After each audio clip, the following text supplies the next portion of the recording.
how to use Alaska Airlines Companion Fare. First, check if you are eligible or not. Make sure you have a valid Alaska Airlines Companion Fare voucher, usually provided with the Alaska Airlines Visa Signature card.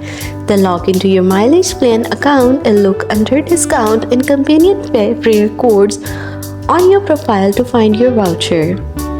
Then verify each voucher is valid for a specific time period, so check the expiration date before booking your flight. Then log in and start booking. Go to the Alaska Airlines website and sign in with your credentials.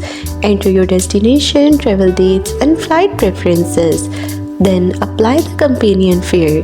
When selecting flights, look for the option to add companion. Enter your companion fare code when prompted. Now complete the purchase. First, review your booking details and proceed to payment. Once you pay for the first ticket, the companion ticket will be automatically added at a discounted rate. And that's all.